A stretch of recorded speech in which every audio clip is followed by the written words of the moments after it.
When everyone seems to have an opinion on your dog, here's how to handle the dirty looks, the unsolicited advice, and the snarky comments with confidence, instead of feeling silently resentful and thinking of witty comebacks at 3 a.m. Hi, it's Katie, dog fanatic, coffee addict, and your guide to stress-free dog walks.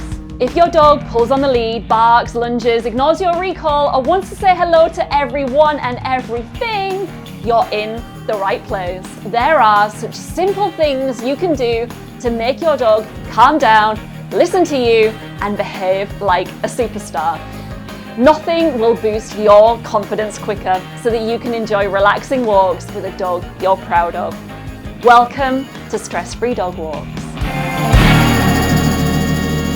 Hello. Today we're talking about what to do when every passerby seems like they're judging you. It can really make you doubt yourself. But here's the thing, if your dog is struggling on walks, it's not because you're failing. There's always a reason for their behavior.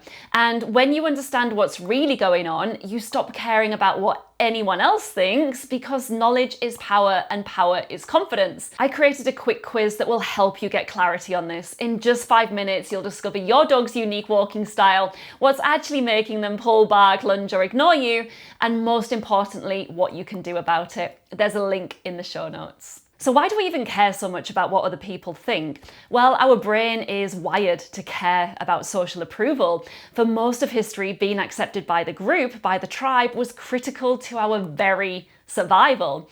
But here's the thing, when you go out there and walk your dog, are you seeking a new tribe to go and join, to sit around the campfire with and protect your young from wolves while you go off hunting this evening?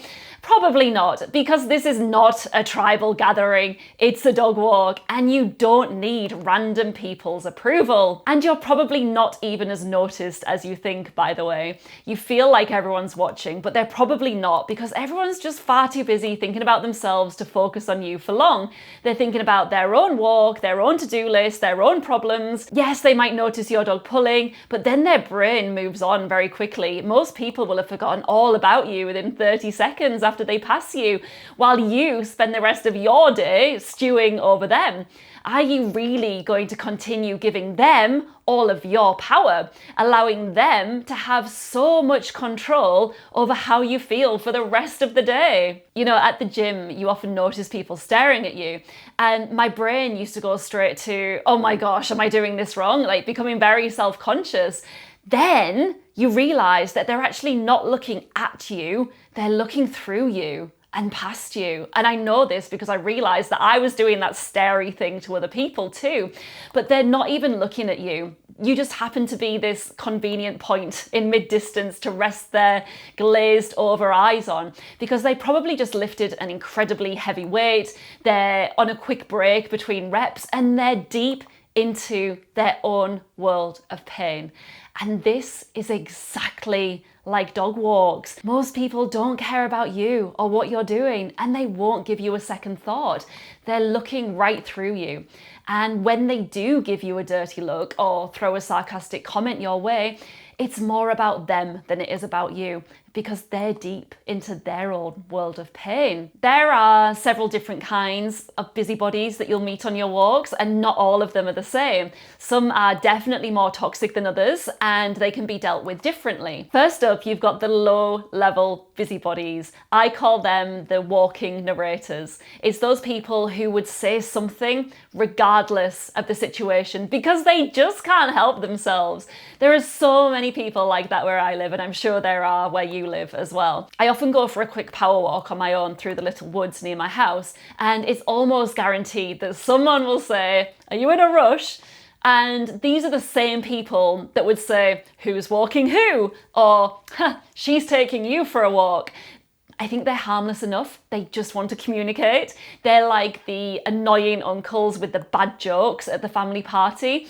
They would say something regardless of whether your dog is pulling, or you're out walking fast on your power walk, or your toddler is crying. Just smile, nod, ignore, and let it go. They're not thinking about you after they pass, so you shouldn't be thinking about them either. And then you've got the outright rude category of people, the ones who stare, mutter, or make a passive-aggressive comment. They are self-righteous and arrogant and hurtful. and it's all a defense mechanism. At some point in their life, probably in childhood, they were made to feel wrong or small or powerless over and over again. Maybe they were constantly criticized. Maybe they were taught that being right was the only way to be accepted. Or maybe they were shut down so many times by other people that they decided, never again. Now I'm the one who knows best. And so instead of showing empathy or curiosity or kindness, they double down on their need to be right. And it's almost like they walk around waiting for something to disapprove of, something to have an opinion on. That is their world of pain. And it must be an awful place to live. The thing that you have to remember about these people is they're not self-aware enough to realize that they are the problem. So getting into an argument with them is absolutely futile. What's the best response? Honestly, nothing. They don't want a conversation. They don't want to learn anything new about the world. They don't want to understand your dog's journey. They just want to be right. So don't give them what they want. No reaction, no arguing, no validation of their nonsense, because when you engage, you give them the power to pull you into their negativity. And that's the real victory. Not proving them wrong, but showing them that their opinion never mattered in the first place. However, I'm not going to pretend that I always pull this one off with such maturity. My smartass sometimes gets the better of me depending on how petty I'm feeling that day. To the person gawping at me, I'll feign concern, like, oh my goodness, are you okay? Do you need help? See, I'm not making it about myself, I'm putting it back on them. They must have a problem, their silly expression, their problem, their world of pain, remember. To the person making the passive-aggressive comment, I'll sometimes exaggerated laugh at them, or I will answer something specifically cutting depending on what they've said. But here's the thing, you've got to decide how you respond based on how resilient you are, how confident you are, how well you'll keep your cool, and this is the important part, how genuinely unattached you are to whatever they might then say back to you. So if you know that you're going to let them get under your skin and drain your energy, just disengage. However, if you know that if you don't say something, then you'll have the shoulda, woulda, couldas at 3 a.m, then just throw back a light-hearted response. But ultimately, it's way more important to protect your own peace than to have the last word. And even more important to protect your dog's peace as well. Don't forget that they are tuned into your emotions. Your anger or your anxiety can signal to them that there's something unsafe happening. And we're really trying to teach them that the walk is a calm, safe place to be. Your dog's emotional state is so much more important than proving a point. So no response is usually the best response for the outright rude people. Keep walking like they simply don't exist. And then, of course, you've got the unsolicited advisors. They're the ones who assume that what worked for them or what they've seen on TV applies to everyone. They might genuinely believe that they can help and genuinely want to help, but usually they don't understand canine behavior beyond the surface level. They see a dog pulling or barking or jumping up and assume the solution is as simple as, just do this one thing. They don't see the full picture, the training, the emotions, the work that you're already putting in. So how to respond to this unsolicited advice? Well, you could advocate for you and your dog. There are situations where I believe you absolutely must advocate for your dog, where you must speak up and use your voice because they don't have one. I'm actually going to do a full separate episode on this because I've got lots of examples that I can share with you that you can just simply use with your own dog. However, with the random guy dishing out unsolicited advice at the park, not worth it. Not worth it, because again, you don't owe anyone anything. You don't have to prove anything. You don't need to justify your training choices. You don't have to listen, engage, or explain. And I often hear dog owners say things like, I try to educate them. And, it's not a word that I would use personally. I think it's a bit patronizing, as if the person is ignorant or inferior. And shock horror, most people don't want to be educated by you. If someone is genuinely curious and willing to listen, then talking to them about your modern training methods might just plant a seed that could help shift the outdated advice, the outdated beliefs, and make life better for both dogs and their owner. Okay, sorry, the last part of this, the what if they're right spiral. Judgment only hurts when it hits an insecurity that you already have. If someone said to me as an insult, Katie, you look like a purple giraffe, I'd be like, well, that's a weird thing to say, but it's not going to upset me because I don't have any insecurities about looking or acting like a purple giraffe. But if someone at the gym said to me, Katie, you don't seem to be getting any stronger, that's going to sting. Until, of course, I remember to look at the facts, not the opinions, and remind myself that I actually am getting stronger. Just like if someone says to you, that dog is out of control, and you're already doubting yourself, it hurts. But if you believe in what you're doing, those comments can bounce right off. So instead of asking, what if they're right, ask, do they know my dog's journey? No, they don't. Do they know what we've overcome? No, again, they don't. And do they matter? No, again, definitely not. They don't. So build confidence in what you're doing. There are so many different ways that you can do that with a training plan, by advocating for your dog. And one of the most powerful ways, join a community of like-minded dog owners.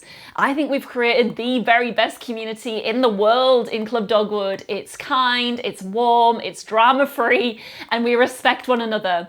And think about it, one of the reasons that you feel like shit when someone judges you is because you're a social species with an intrinsic need to belong. But whose tribe do you want to belong to? The random guy dishing out unsolicited advice in the park, or the woman turning her nose up at you because she's not self-aware enough to realize that she is the problem, or a community of like-minded people who get it, who've been there, who are walking alongside you, who will lift you up when you're down and celebrate your wins with you. If you're seeking a tribe to find belonging and social safety, make sure you get your priorities right. Alright, so remember, you're not out there to impress anyone, you're just there for your dog. The dog walk isn't a test to be admitted into the tribe. The random bypasser is not hunting your meal this morning, so you won't die if you don't get their approval. Decide how to respond to judgment. That might depend on the kind of busybody you're dealing with, whether it's the walking narrator, the outright rude person, or the unsolicited advisors. And finally, find a social group that makes you feel good, not bad. Your only job is to do what's best for you and your dog. The rest is just background noise. I'd love to hear how you implement what we discussed today. I'm Katie Guastapalia, and you can connect with me on Instagram at Dogwood Adventure Play or inside Club Dogwood. You'll find show notes and any links I mentioned over at stressfreedogwalks.com.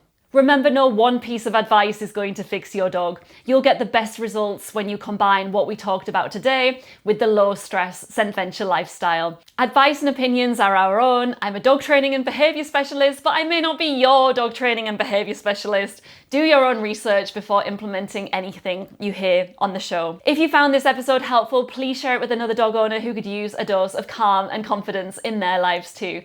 Sharing is the best way to make the world a better place for the dogs we love so much. Oh, wait.